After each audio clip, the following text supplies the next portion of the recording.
পিছনে একটা hard surface দিয়ে দেন, হার্ড সারফেস দিয়ে আপনি জাস্ট এই খালি হাত দিস ওয়ে এই করতে পারেন বা এই করেন এরকম এই কিংবা এটা করেন এভাবে করে দিস ওয়ে আপনাদের ইনিশিয়াল যারা করবেন প্রথম দিকে যারা করবেন তাদের জন্য এটা সহজ। এলবো কোনো মতেই ভাঁজ করা যাবে না। এলবো ভাঁজ করবেন যে 2 মিনিট সিপিআর দিলে আপনি হাঁপাতে শুরু করবেন।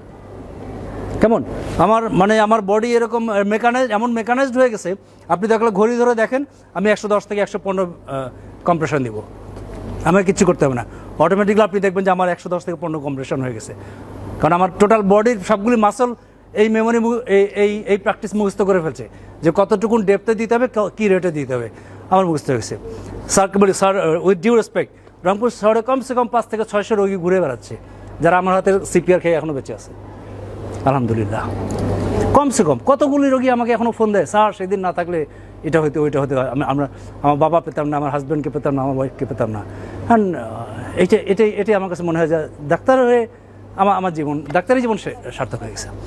তাহলে প্রথম কাজ হচ্ছে আপনি আগে এলবো লক করে ফেলেন, এলবো লকড, গ্রাসপেট, ঠিক আছে। এইভাবে আসেন, এই ব্রেস্ট বোন স্টার্নাম আর নিপল লাইন ঠিক মাঝখানে আপনার হাত পড়বে এখানে দিস ওয়ে। কেমন? এখন কম্প্রেস করতে থাকবেন, করতে থাকবেন। কী হবে? আপনার মুভ করবে এই হিপ জয়েন্ট, এই হিপ জয়েন্টে আপনার বডি ওয়েট উঠবে এবং নামবে। কেমন? এটা কিন্তু কখনো এইভাবে দিবেন না, এইভাবে দিতে যাবেন হবে কি পিছনে ভার্টিব্রাল কলাম, সামনে স্টার্নাম, দুইটা হার্ট সারফেসের মাঝখানে যখন দেবেন হার্টটা বারবার স্লাইড করে যাবে প্রতিবার। যখনই অ্যাঙ্গুলেটেড ফর্মে দেবেন আদার দ্যান ভার্টিক্যাল তখন এটা হার্টটা স্লাইড করে যাবে, আপনার সার্কুলেশন ইফেক্টিভলি তো আসবেই না, সিপিআরও ইফেক্টিভ হবে না। বরং আরও যেটা সমস্যা হয়, যদি আপনি রাইট সাইড থেকে দেখেন একটা রিব ভেঙে গিয়ে আপনি স্প্লিন ইনজুরি করার চান্স থাকে। কেমন? রাইট সাইড থেকে দিলে রিব ভেঙে বা কস্টোকন্ডাল জাংশন ভেঙে আপনার স্প্লিন ইনজুরির চান্স থাকবে। সো নেভার ডু ইট, কখনোই পাশ থেকে প্রেশার দিতে যাবেন না। অলওয়েজ রোগীর বডির উপরে উঠে আসেন, আপনার total body weight vertically downward এভাবে নামবে। কেমন? এই আপনার পজিশন হবে এরকম, জাস্ট আমি যেভাবে দাঁড়িয়েছি, as close as to the patient, kneeling position, elbow locked, grasp it, now press it this way, এইভাবে। কেমন? এবং দেখেন আমি কিন্তু ছেড়ে দিচ্ছি, আমি কিন্তু হাত উঠিয়ে নিচ্ছি। যদি এরকম মনে করেন যে আবার তো চাপ দিতেই হবে, ধরে থাকি, নো, হবে না। Complete recoil. আমরা বলছি যে হাই কোয়ালিটি সিপিআরের 4টা শর্ত। নাম্বার 1, পুশ ইট হার্ডার। কতটুকুন 2 থেকে 2.4, 2 to 2.4 inch, 5 to 6 centimetre, 5 to 6 centimetre. 2005 পর্যন্ত বলা হতো যে 2 ইঞ্চি পর্যন্ত, 1.5 থেকে 2 ইঞ্চি পর্যন্ত, এটা 2005-এর গাইডলাইন ছিল। 10-এর গাইডলাইন থেকে এটা কমপ্লিটলি চেঞ্জ হয়ে গেছে যে at least 2 inch, 2 to 2.4, 5 to 6 centimetre in case of adult. কেমন?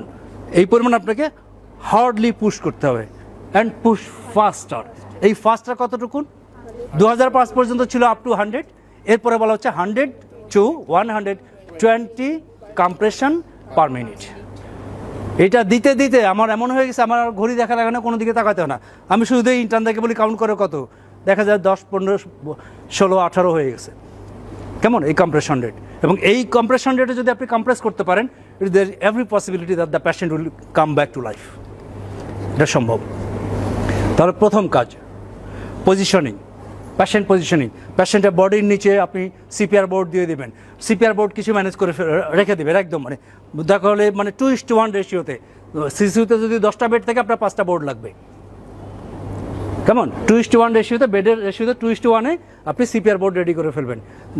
3 ফিট 1.5 ফিট, 3 ফিট 1.5 ফিট, হ্যাঁ 2 ফিট করলে হবে কি, এই যে এখানে পাশে যে থাকবে এই বোর্ড তার হাঁটুতে লাগবে, পারবে না।